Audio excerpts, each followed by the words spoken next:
Good afternoon. I want to the sixth lecture from computer architecture skills, and today's topic is to continue with the execution of the instruction, and today it is for the speculative execution. So we have seen during the last lecture that there is problem with execution. Okay, there is some remembering that it is nice weather now outside. It seems that most of the students are outside anyway, so there is a spring greeting for this year. And we jump to our jumps and branches. So we have seen that the processing of branches is quite problematic for the pipeline execution, because after the branch, it takes some time if we decide if to branch or not to branch, and basically that time before we decide if we should branch or not to branch, there is a time to read more instructions, and the question is if we should read them from the target of the branch, or if them should read after the instruction. And even there can be a much bigger problem if you have branches which are indirect. For example, today you like probably object-oriented programming, and object-oriented programming means that for each class, if we have its inheritance here, then we have there virtual methods which basically differentiate. If we call the method draw the object, then it decides if it is draw the circle, or draw the triangle, or draw the square, and so on. So basically we need to branch even indirectly according to some tables, which is yet another level of the problems. So we first start with that relatively simple. In the case of MIPS or RISC-V, it is the simple branch on equal or non-equal. And in this case, if the branch is not taken, important is not taken, NT, then we continue at the next instruction, which is at the address of the instruction +4, or in the case of the branch that it is taken, we continue at some address, which is at some location defined by this relative offset from the actual PC address. In the case, there is important difference for RISC-V. RISC-V counts this target address directly as PC plus 2 times immediate. In the MIPS, it was PC plus 4 and immediate multiplied by 4, but it is relatively small difference. So it seems that RISC processors are relatively similar. And for the CISC processors, we usually convert the instruction on the fly internally during the decode to the RISC ones. So basically most of our theory and solution applies even for the complex instruction set CPUs like x86 is, for example. And for the typical business application, there is a branch, usually every 4 or up to 7 instructions. So it is relatively common. For the core kernels computation, for the multimedia or some large-scale scientific computation, it is not so often. It is possible to write the code which is more dense usually and doesn't need so many branches. But for the classical business application, the branches are quite often. And about 20% of those branches are unconditional branches. So basically, when we get to that instruction, we know that we will each time continue at the target address. So for example, it is if we have something like do while cycle, then we go to the cycle, and then there is unconditional branch branch back and conditional branch out of the cycle, so from the loop. So this one is unconditional, and similar unconditional branch when we, for example, continue from one function by the tail optimization that we branch to another function, or that we call some subroutine and so on, then it is usually about 20% of branches. Then we have the rest of 80% of the branches, which are typically conditional.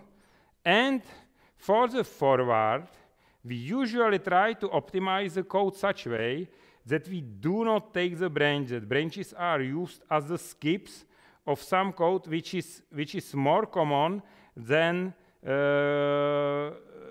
which is less common to skip than to process. If we have the branch, the code, which is seldom executed, then we can rewrite such code that we branch conditionally somewhere outside the hot path, then to execute that code, and then return back to this location and continue forward. So this way we usually optimize the code such way that forward branches are less often taken than than not.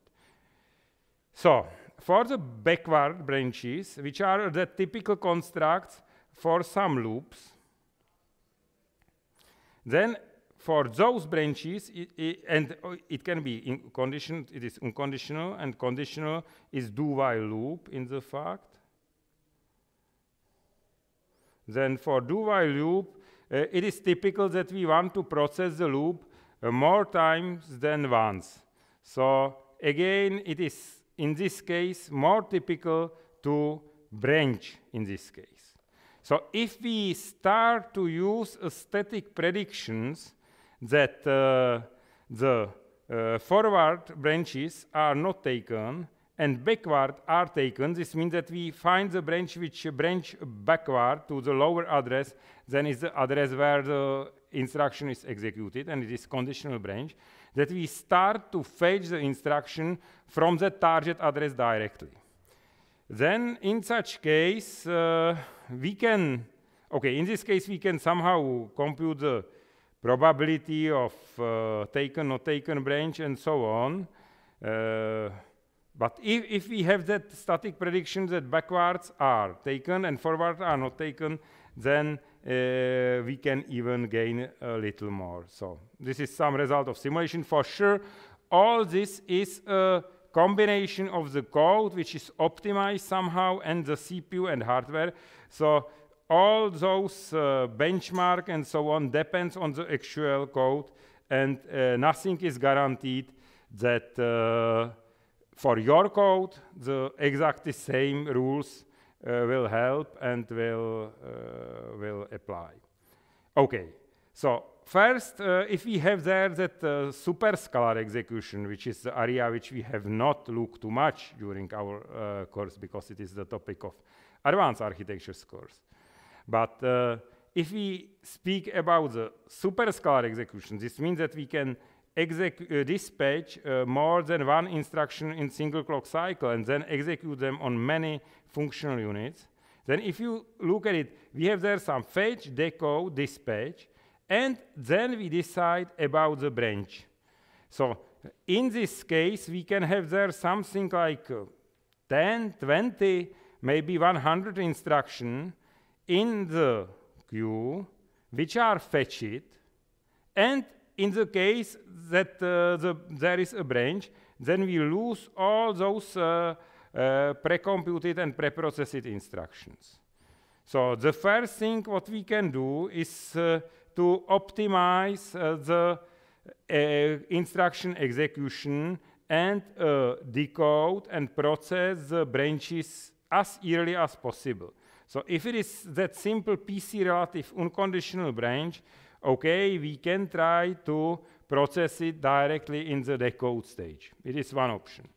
In the case of the indirect, that virtual method call operation, then we do not need to wait till this code and that instruction gets to the execute state, and we can process the fetching from the target address directly when we know the information about the register. But the processing and computation of the register value can take relatively long time, and if it's read from the memory and so on, it can be yet another time. So it is questionable if this helps so much. And then we have there those branches which are conditional, and those has to be executed at the time when we know all the values and when we get to the execution unit which computes the condition. So it is, we can have really many instructions which would be lost.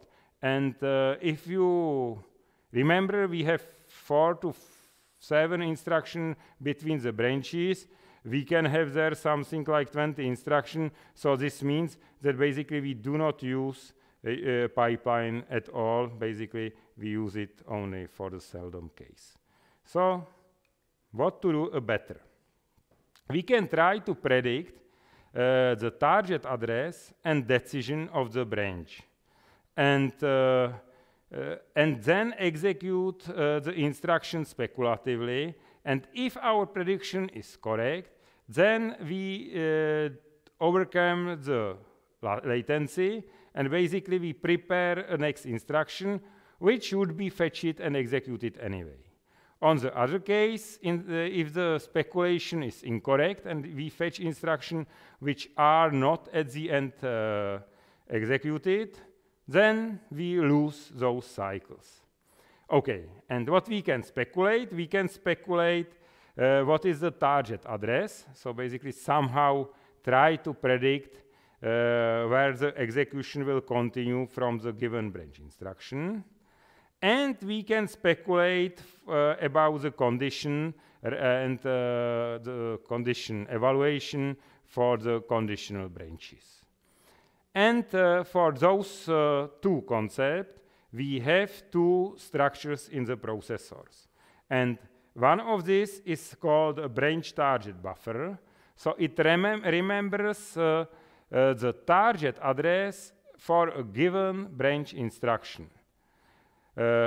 So it keeps, in the fact, the concept which is used to map somehow those predictor data to the actual instruction works exactly the same way as we have seen for the caches, or as we have seen for the TLB, which is the cache of the virtual to physical address translation. So basically it is exactly the same concept. Basically we have there some, we cannot have the branch target buffer entry for each address in the memory because it would be too big.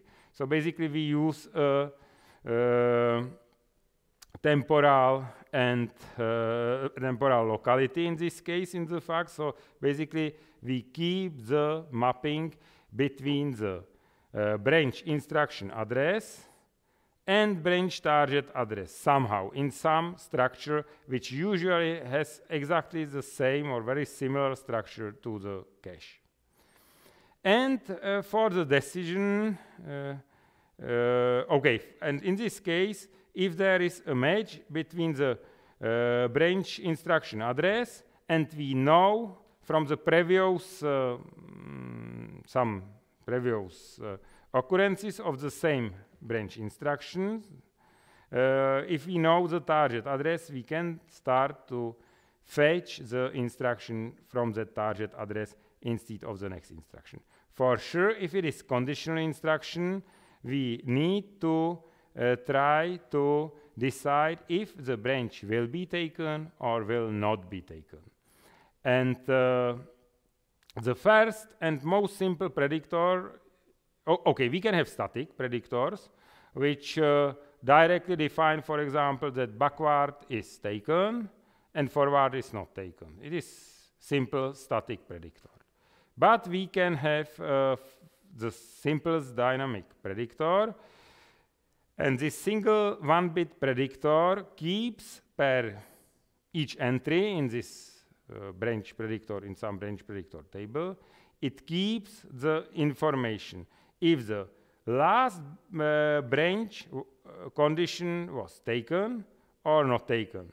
So if we are in the state branch taken from the last run or from the previous set of the state machine, then we predict branch will be taken, and if the branch is really taken, then we stay in a given state.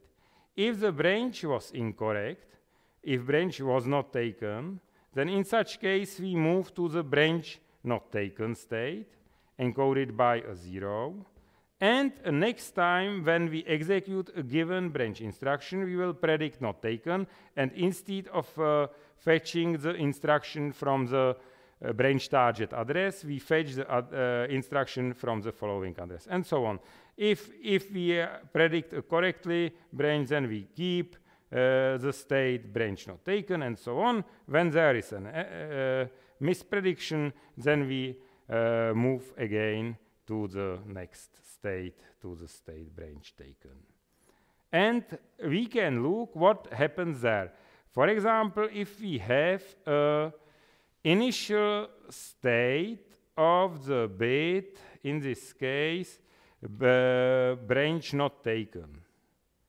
So not taken is initial state, and we came to this value. So basically we count here, we want to run a 10 times through the loop, which computes some value. It is not important.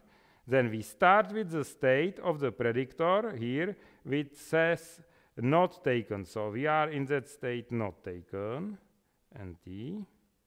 And the first time the branch is taken. So in this case, we have a misprediction, new state, so it is a bad prediction, because a new state is a branch taken. And branch was taken, and there was one misprediction. Next time, when we get with the state of the bit in the state taken to the condition, then it is still the equation is still not 0, so branch will be taken, and the prediction is good, and so on. When we get to the last execution of our loop, then expression is now true, so we want to fall out from the loop with the not taken, and in this case the prediction is incorrect because we keep the information that branch was taken. We move to the state branch not taken, and there is one misprediction. And each time when we execute a loop with this kind of predictor, we have one misprediction at the start and one misprediction at the end. For each predictor, you can find a combination which is a worst for a given predictor. If we have no predictor and fetch the following address, then there would be all would be a bad except the last one. So it is not good predictor. It is without the predictor we have 9 bad prediction and single good prediction. But even for this kind of the predictor, we can find a loop combination which is worse, where this predictor will be worse than that simple solution without the predictor. Do you see what is the worst case which can happen in this case? This predictor doesn't work and exactly is counterproductive for one combination. It would have only bad predictions. So if we have loop which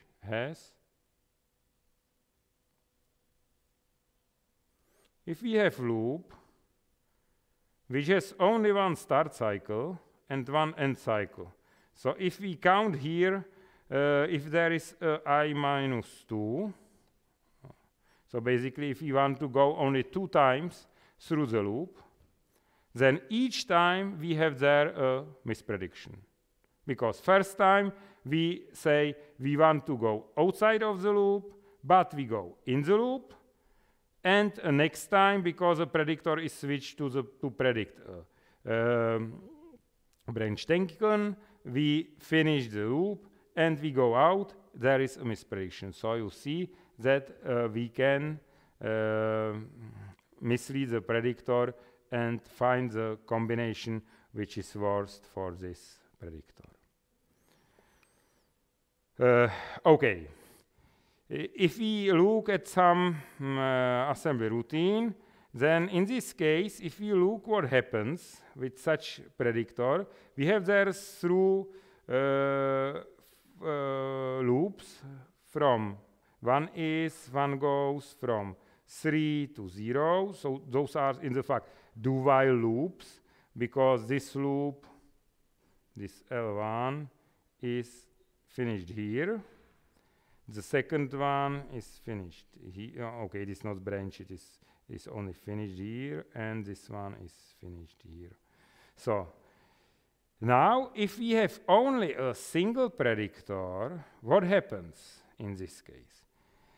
In this case, if we have single global predictor, then we have problem that the most time when this loop ends, the next one decides to still go and for a next loop. So if we have only single predictor for all those branches, then this loop will not work well. So it is better to build a predictor such way that we keep for each, okay, not for each, but for addresses, we build some hash which select one from end predictors. So we do not have a single global predictor, but we have local predictor. That hash can be even a simple function which takes some subset of the bits from the program counter. That simple predictor without the hash and simple taking of some subset of the bits is prone to the big problems, because you can teach it and then abuse it to false some speculative execution, for example, in the kernel, which can lead to the side channel to obtain the information. Again, this is out of the scope of our subject, but you probably have read about spectrum meltdown and those problem actual of Intel, AMD, ARM processors, which is big problem, and the companies which are concerned about the security has really big problem with it, and they need to provide a mechanism to mitigate it, and those mechanisms quite often cost a huge amount of the computational power of the system. So it is really this topic which we speak about now and about its solution old 15, 20, maybe 30 years, then those things still are not solved well, and today those things are abused, and significant development in this area is happening. So basically, it is good to know. But anyway, we can try to enhance the predictor if we have those local predictions further bit, and we can try to compute what are the rules for this relatively complex example. We try to analyze it. So this external loop goes 3 times. So if it goes 3 times, then we can, and if it gets allocated its own predictor, then the first time, if we start with the not taken, then the next time when we go there, we get to the state, it is S2, no, S1, okay, S1 is 3, S1 subtracts the 1, and okay, it predicts not taken, but actually branch is taken, because we want to go 3 times through the loop. Next time it predict taken, and the loop is taken, and third time we predict taken, but loop is not taken. So it has, if you look at it, it has, in this case, 1 correct and 2 incorrect prediction. Now if we go to the inner loop, to this one, so basically it is this loop, it is taken 5 times, it is taken 4 times, it is 5 times we want to go through the loop, so it is 4 times. So what we can say, there will be 1 misprediction at the start, because first we say not taken, and it is taken. Then there will be 3 correct, and then again 1 incorrect. But all this will be multiplied by 3, because it is inner loop. So it is executed, its body is executed 5 times, multiplied by 3 of the outer loop. So at this moment, if we want to analyze this code, then it is 2 misprediction multiplied by 3. So it is 6 mispredictions, and so it is a miss, and it is okay. And it is predicted 2 by, it is 3 okay, multiplied and 9 okay. And for sure, total number should be, it is 15, which is 5 multiplied by 3. So it is correct. If we go again to the most inner loop, then the thing starts to be even more complex, because this inner loop is executed 15 times. And if we look what happens if it is executed the first time, then we have there 1 misprediction. It has 4, so then 2 times it is okay, and 1 time it is again incorrect, and it is multiplied by 15. So it is 15 multiplied by 2, 30, okay, and 2 misprediction at the start and at the end, multiplied by, so it is 30, and it is 2, it is, yes, 30 to 30, yes, 30 to 30. So we can count actual result for our solution. It is, this works this way if the initial state of the predictor is not taken. If we start with the initial state of taken, then the first loop will be okay, because the predictor will say taken, and then it keeps the state taken, and the last one is not taken. So in this case, it starts to be a little different, because there will be 3 correct predictions, then 1 misprediction for the first calling through the loop.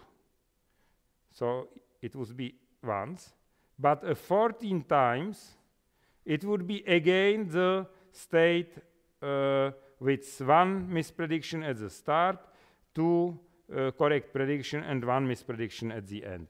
So as you see, even if we have some initial state in the branch predictor, then if we go through that loop more times, then basically that total initial state is not so important, till the location and predictor is not overwritten by some another predictor or some another location in the because we do not fit, basically we have limited numbers of entries. Okay, so for sure if we have a bigger this table with the predictors, then it is better because we can keep for larger piece of the code the information here. But it doesn't work so well because it has typically one misprediction at the start and at the end. How to do it with the target address? For target address, it is easy. We take the hash again, or some combination of bits, subset of the bits from the PC address, and it selects and we check that there is a prediction entry for a given PC address. And there was a problem. The Spectre meltdown and so on, they have a problem that this comparison is not done with all the bits of program counter, but only with some subset. So it is the problem why we can mislead the CPU anyway. So then there is a prediction logic which select if the branch will be taken, not taken, and then we predict, speculate the target address this way. Okay, we can try. There can be even the problem. Okay, this is how it works in the real code. We have seen the code. So this is the code which sets all elements in some array. Okay, we check the elements in some array. So there is for cycle, and then there is check if the given array location is 0 and so on. So we have there some code, and we see that the addresses maps by the last two nibbles, so by last 8 bits, to the branch history table. So it is one option that we can use this mechanism that only some bits map it directly to the branch history table. We can enhance our predictor and increase it from a single bit to 2-bit saturating counter. So in this case, we have some starting state. Usually the initial state for the backward branches is weakly taken. For the forward is typically weakly not taken. So we have there now those 4 states, and they are called weakly taken, strongly taken, weakly not taken, strongly not taken. And when, for example, a branch is predicted as taken, and it is really taken, then we move to the state strongly taken. If it is taken again, we keep the state strongly taken. When there is a misprediction, then we get to the state weakly taken. But if then the next time the prediction is correct, then again we return to the state strongly taken. As you can see, this predictor will resolve our problem with resolve partially better our problem with loops. How many misprediction will have this predictor for some larger loops? Do-while loops, typical do-while loop.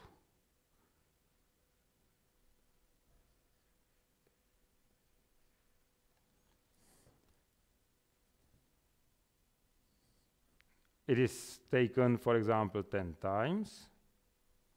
So how many misprediction will be there?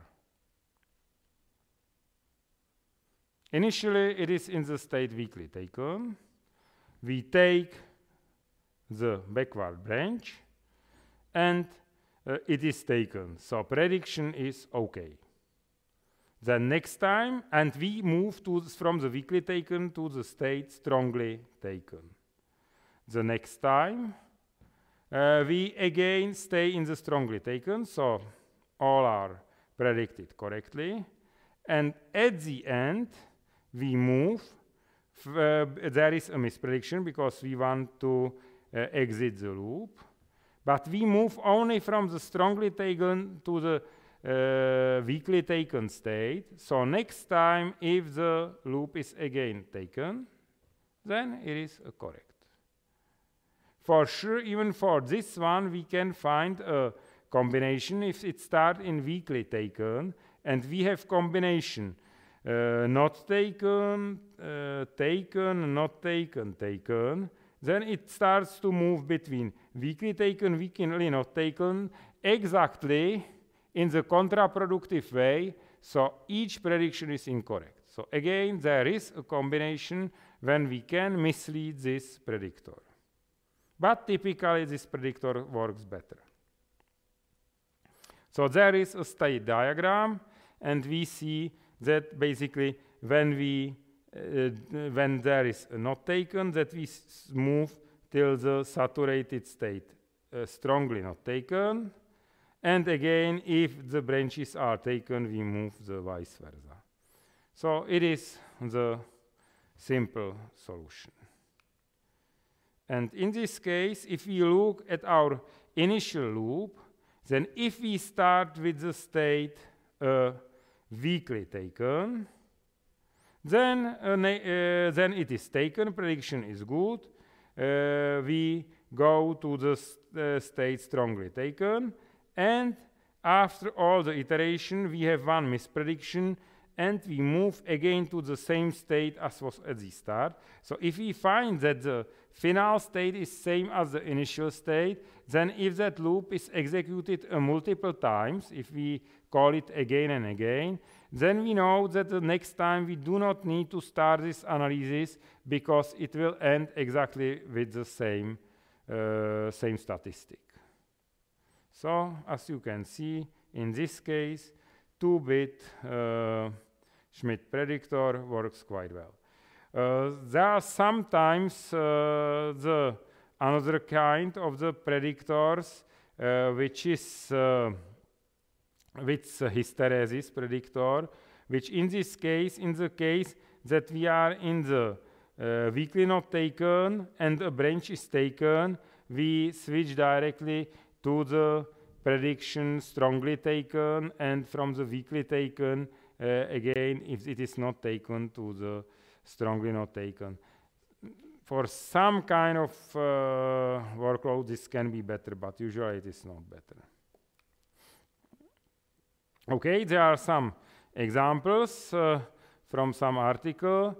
So, for example, 1-bit predictor in their analysis with given set provides a 68% succeed rate.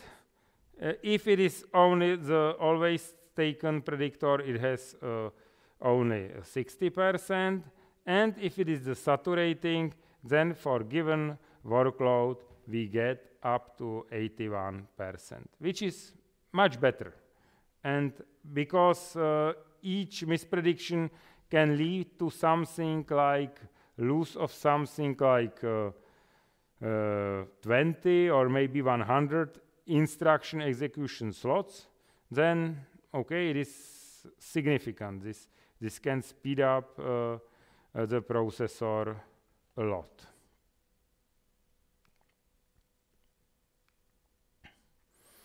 Okay, we can combine even a global history and local history.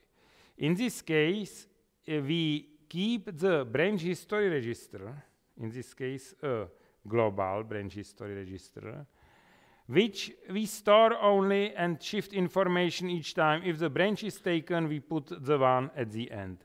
Then next time we move the shift the one to the left, and if it is, for example, again taken, we add the one. And again we shift to the left, and if it is not taken, we add the 0 at the end, and so on. So this way we have some information about the pattern which is executed, and what is the typical, what is a given pattern of the branches in the past. And we can combine it, for example, with some PC address, and then this combination can select a predictor. It can be, for example, a single bit, which remembers if for given combination of the PC address and the pattern, a branch was taken last time or not taken. Again, this kind of the predictor sometimes works relatively well. Why this predictor works and what is the reason and the idea and arguments for it?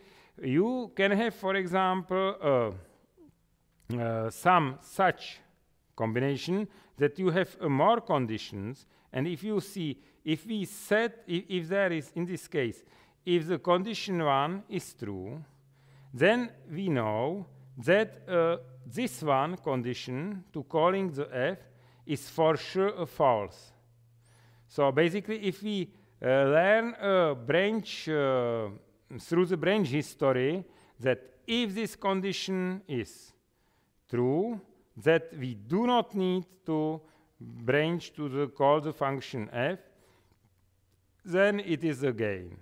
And we see that this intermediate condition doesn't influence the actual state. So basically, this state of this, if there is a set to the 0 at the start, then basically those two conditions are in the fact directly connected, and the history, pattern history can learn such combination and such rule. So it is one advantage. And again, in this case, if those two conditions are true, then we know that this condition is true.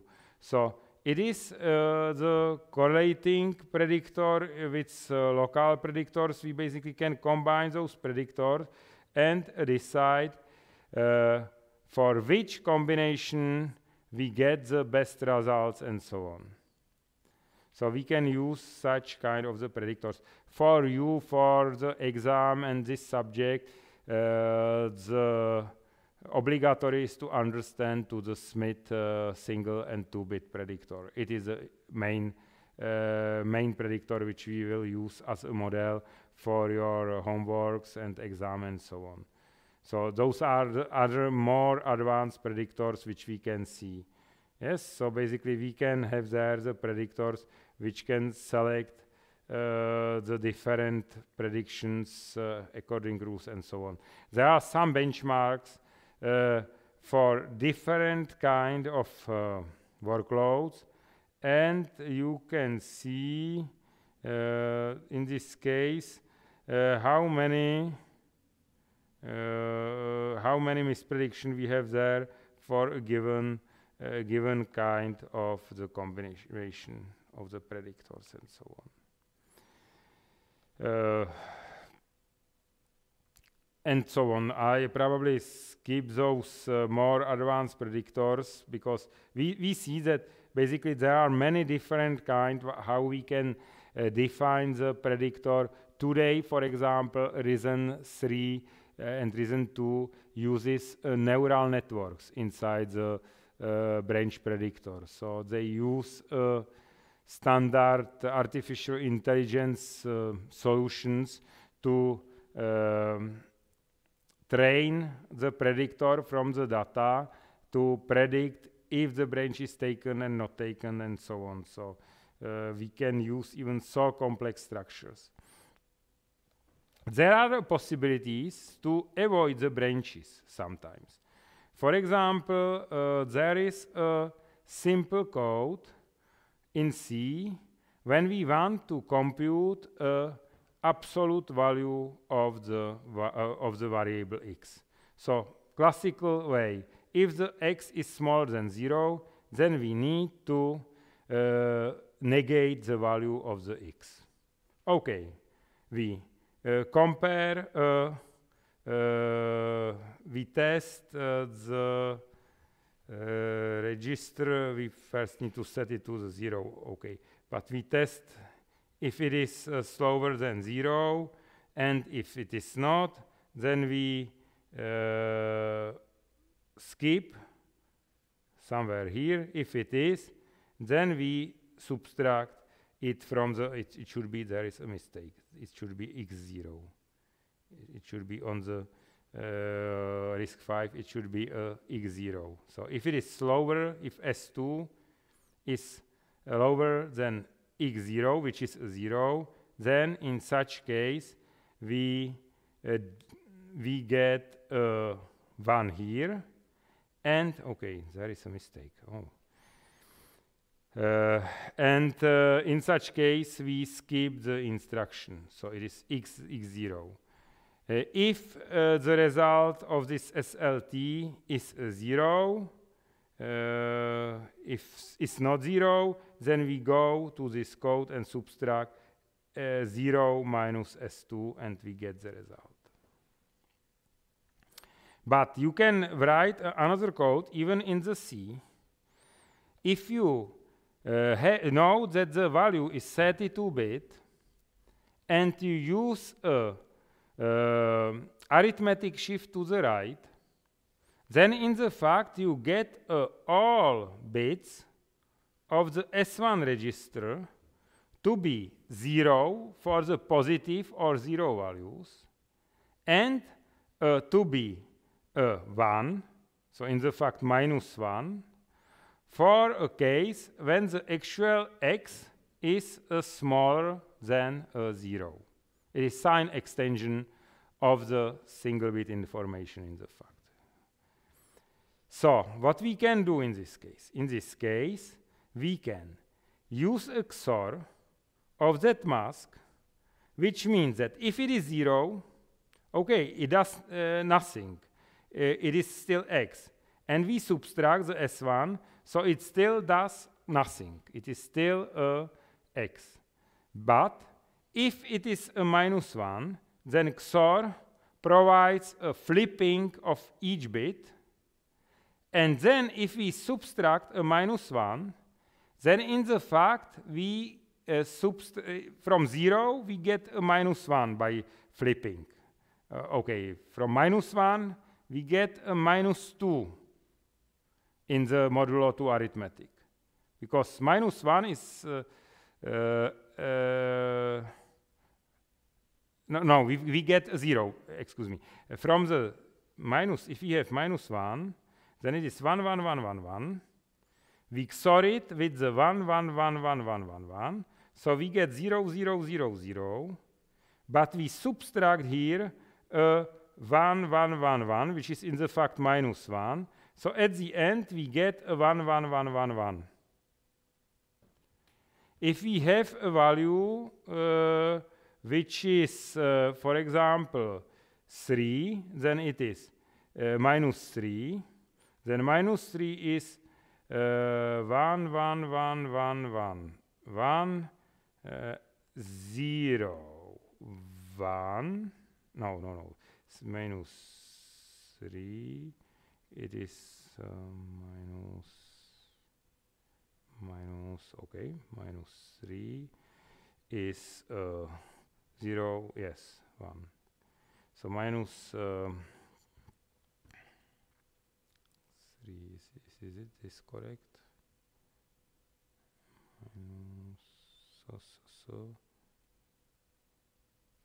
Zero, 0, yes. It should be -3. So if we have a -3, then we XOR it with 1, 1, 1, 1, 1, 1, 1. So we get a no, it's incorrect. We need to add the 1. It's complement. We get yes, it is correct. Yes, we get 0, 0, 0, 0, 0, 0, 1, 0. XOR flips the bits, and we subtract the 1 here. So it is, but we subtract a -1. So in the fact, it gets to 0, 0, 0, 0, 0, 1, 1. So if you go through this code, you find that basically each time we get, and in this case, if it is, I have made a mistake. In this case, if it is 1, 1, 1, 1, 1, we get 0, 0, 0, 0, and we subtract a -1, so we get 0, 0, 0, 0, 1. Yes. So basically, this way we can write a code which computes the absolute value, but we do not need to have there any conditional branch. Yes, we have there probably one arithmetic logic instruction additional. But we have seen that arithmetic logic instruction, for example, in our scalar pipeline CPU, do not cause latency bigger than a single cycle. So basically, they are cheap. So we can use this mechanism to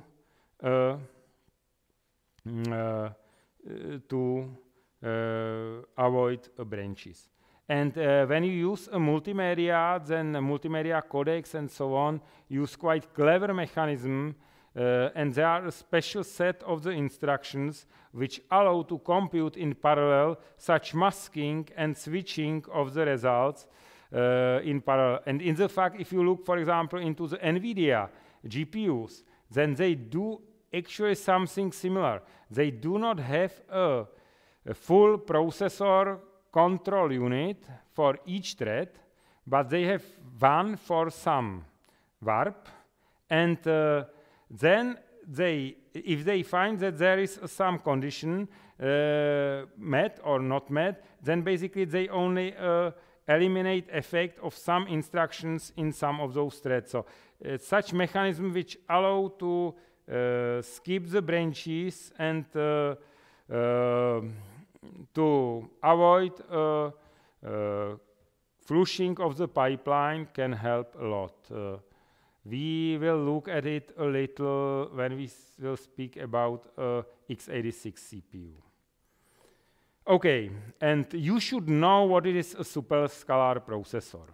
But the goal of our course is mainly to have a good basic knowledge of our scalar pipeline processor. So superscalar, you should know how it works a little, but you do not need to be able to analyze the actual instruction execution and so on. So what is a superscalar processor? For the scalar processor, for typical scalar processor, we can execute at maximum a single instruction per clock cycle. For a superscalar, so it is scalar in meaning that it doesn't work directly with the vectors. Scalar processor means that it basically defines the instruction which operate on the individual variables. But when it is superscalar, this means that it can execute or dispatch or finish basically in each of stages of the processor. There is a pipeline width bigger than one instruction. And we can look what it means to execute more than one instruction. For example, there is a simple pipeline for MIPS, which has a single cycle integer unit. So same what we have seen as our execute stage. But for the floating point multiplication, we need more cycles. You have seen that the multiplication is not so easy. So for this reason, we have there multiple stages, and for those instructions, it took 7 cycles to finish the execution. And if there is coming the integer instruction after the floating point multiplication instruction, then the multiplication instruction is dispatched to this queue, and in parallel, we can dispatch another instruction to the integer unit. For sure, when we need to reorder the instruction before a memory stage back to the original order, then we quite often need to wait till the instruction executes. So the integer unit will need to wait till the instruction is finishing its execution. Basically, if basically you cannot have more outstanding integer instructions than one, which is executed in the parallel and waits till this instruction finish. So, okay, this is not a full out-of-order processor. But we can then execute in parallel some addition, and because you quite often need a multiply and add operation, which is quite often needed for the convolution, for example, for the multimedia processing, image processing, and so on, then adder can execute some instruction in parallel with a multiplier. And again, till they do not need mutually the result, then it can help. And then we can have there a divider, and in this case a divider is drawn as a single block, which means that it is not pipeline. In the case if the given function unit is pipeline, it means that in one clock cycle we can send there one multiplication, and if we have there in next clock cycle we move it to the next stage, and if we have there another which is not dependent on that result, then we can start another multiplication in each clock cycle. For the floating point divide, it is complex operation and it is state automata which blocks for a relatively long time. So it was the MIPS approach. Then we can look at the Pentium for out-of-order execution, and this is more complex. We can have there even more threads executed in parallel, and we have there in this case, in the case of Pentium 4, Intel decide that they do not keep in the cache the actual over-complex x86 instructions, and will keep in the trace cache instructions which are result of translation of those to the RISC-V. So basically the trace cache is something like RISC instruction. Then there are some queues which allow to align the instruction and so on. Then there is a mechanism which so-called renames the registers. Because if we have more dependencies, interdependencies between the instructions, then we can get to those problems that we have not only read after write, which we have seen that it is necessary to wait somehow for the result, but we can have there a write after read. And if we have write after read, then basically we need to ensure that we do not override the value of a given register when somebody else waits for its value still, or needs its value. So in this case, when we start to execute the instruction out of order, then we implement a register file which is much larger than that architecture register file which you see as the user. So in the assembler, for example, on 32-bit Intel, you see 8 integer registers. In 64-bit mode, you see only the 16 registers. But at the moment, when there are interdependencies between the instructions, then you find that you quite often need more instruction to be at the fly. And in this case, basically, you can use mapping between the actual view of the registers at the actual piece of the code to the much larger set of the hardware registers. And then there is again some queue where we align the data and so on. Then there is a scheduling where we schedule the instruction to the different execute units, and then there is cache and so on, and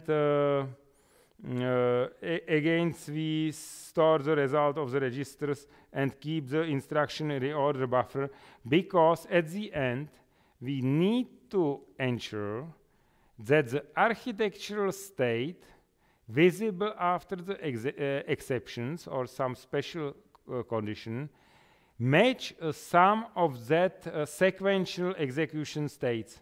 There is problem that if you want to resolve, for example, page fault, which we have already spoken about during a lecture about the virtual memory and about the memory, then basically you cannot interrupt the process when you have some instructions which are later but already finished to let the result, the change of the processor state to be visible to the in the case that some instruction which follows that instruction which is finished has caused the exception.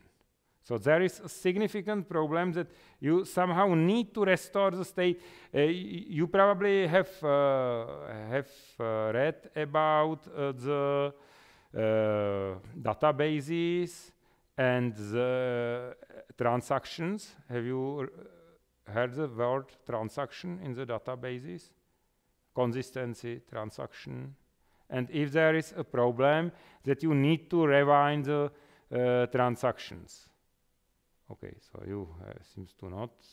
So it is one example when basically we need somehow to resolve that it works a similar way, that when the instruction is finished, then we know that no preceding instruction has caused the exception. So things starts to be a little more complex. Problem is that memory is usually relatively slow, and in the case of the misses in the cache, we can quite often get to the state when we have abundant resources to execute the instructions, enough execution units, but we do not have data to execute them, basically, that we starve on the data. And because today processors are able to execute up to 6 instructions in parallel quite often, or even more. For example, Apple M1 is able to execute up to 8 instructions in the single clock cycle. So on in the core, there is really many instructions. Then what we can do is that if some process starves on the data which are missing from the main memory, then we can map another architectural state on that same CPU core and execute that another process. So basically, on the Intel, it is possible usually to execute 2 threads on a single processor core.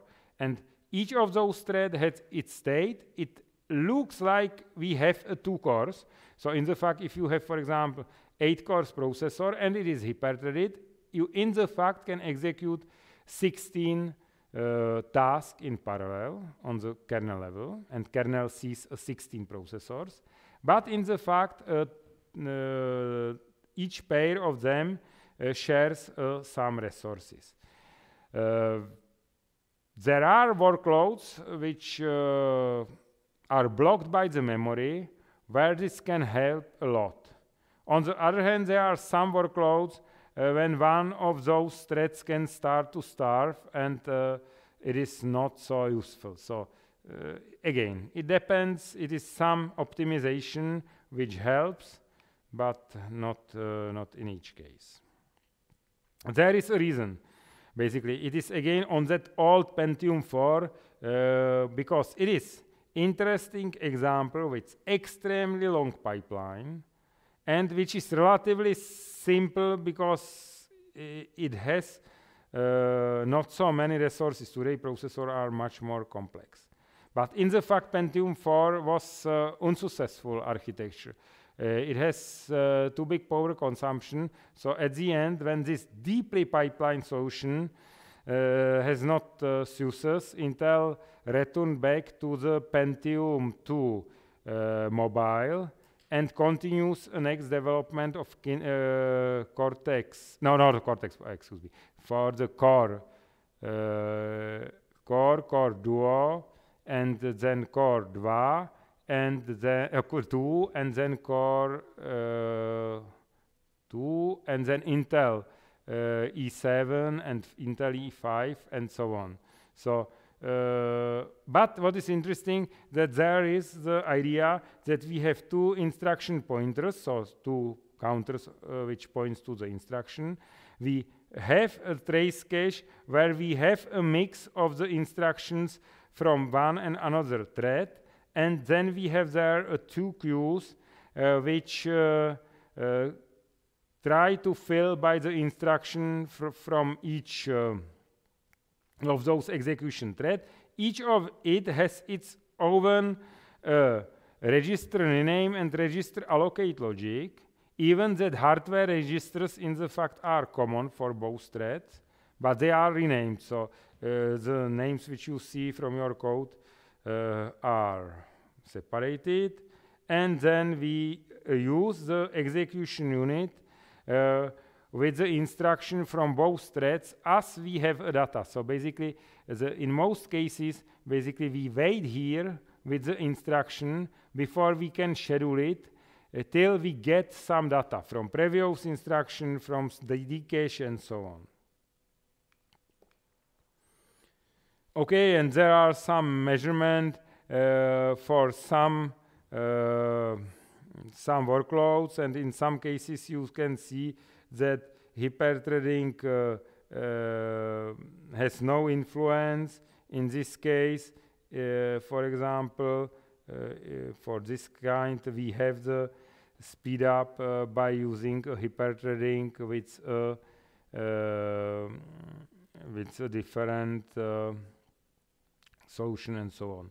So there are sometimes we have a hyperthreading on, and there is a better result than if it is off, better, and so on. In this case, we have no big difference. Okay, in this case there is no difference. In this case it is even worse when hyperthreading is on, and in this case it is same. So basically it is possible that sometimes hyperthreading helps. Usually it helps most if we have one, for example, thread which is computation intensive and another which is memory intensive.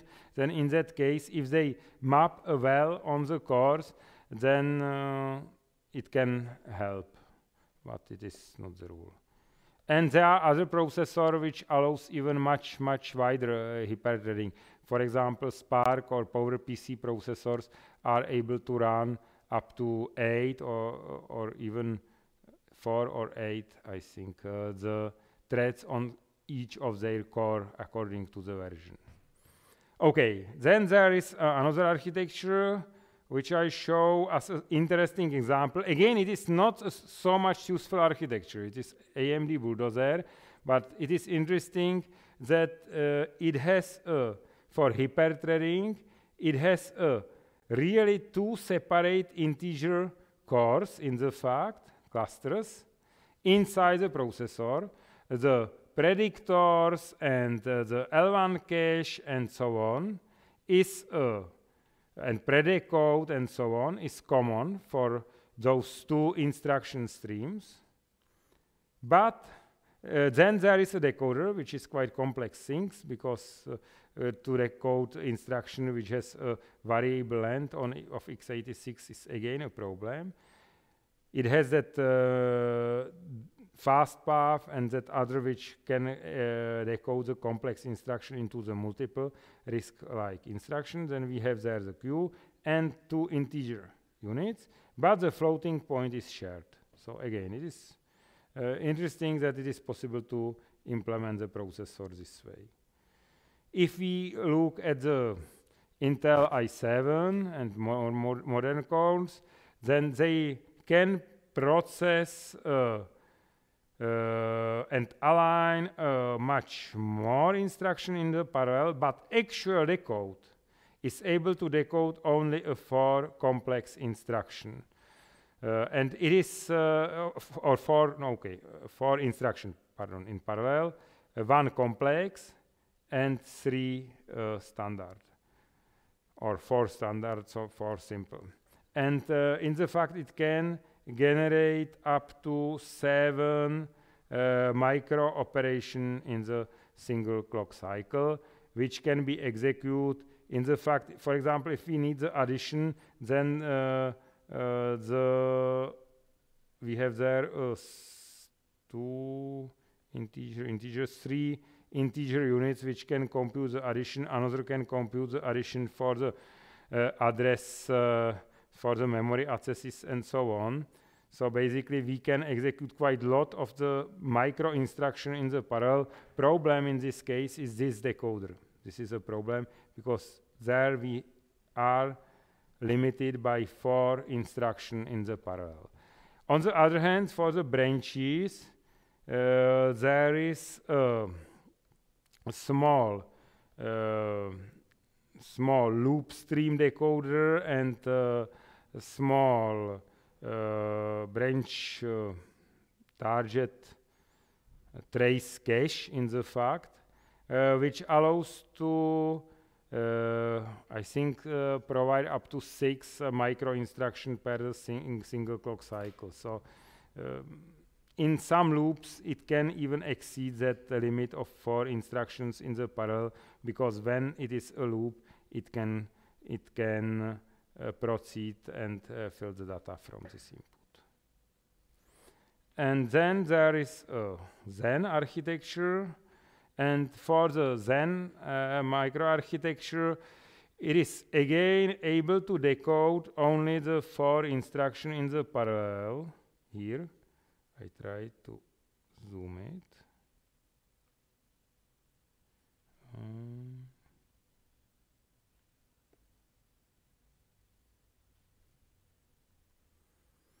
So it is able to decode at the most 4 instructions. One of them can be that complex instruction, but at the moment when we find that there is a loop or that we have already gone through that given code, there is a cache of those translated instructions, and it is able to decode much more instructions. So it is able to decode and send up to 8 instructions, fused macro instructions to the logic. So it is on pair in this case with M1. But for the standard data stream, we cannot get more than 4 decoded instructions in the single clock cycle. And those can be decoded into, I think, 7 or something like that, micro instruction or those micro operation queue. And then we have there engine which, for example, takes care about a subroutine calls. So there is a prediction of stack engine. There is micro code sequencer for those over complex instruction. Then there is a dispatch, and you can see that we have there 4 arithmetic logic unit, and one is, or in the fact this is 5. It's this one which is specialized for the wide operation, and then we have there another execution units for floating point and multimedia instruction.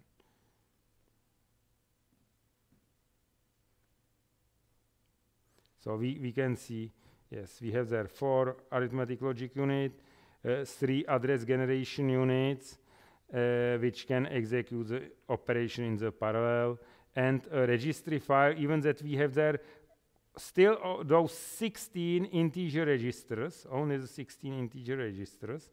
Then you can see that the actual physical registers is 180.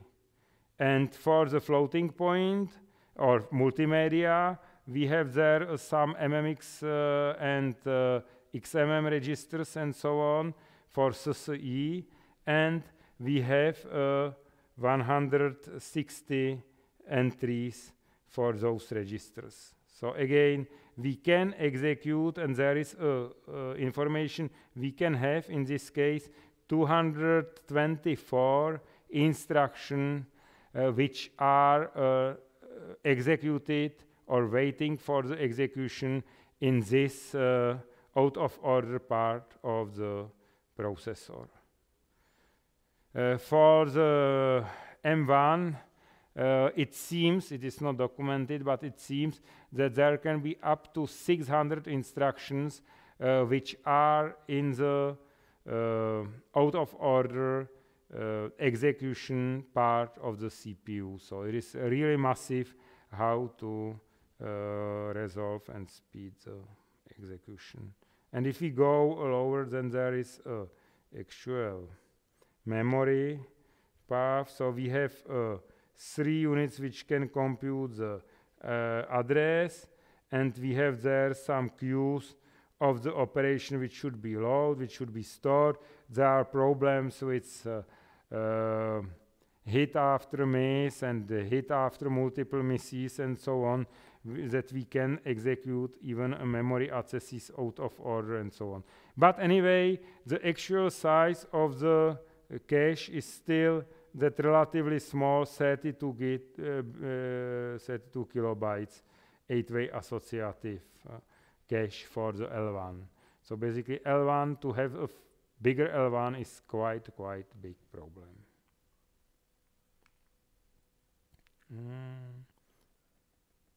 There is a little simplified diagram of the Zen 2, so you can see 4 arithmetic logic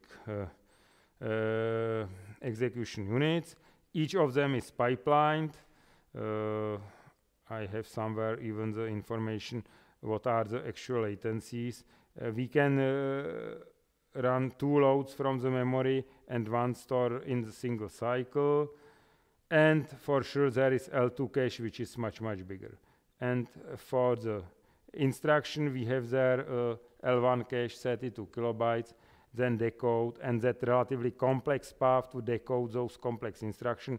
Or if we can find that the branch targets some area which is in the op cache, we can fill much faster and simpler the CPU by those per decode instructions. And it is all for today. So today lecture is relatively short, so I hope that we will have enough time to practice our previous task and so on. So, thanks for the attention.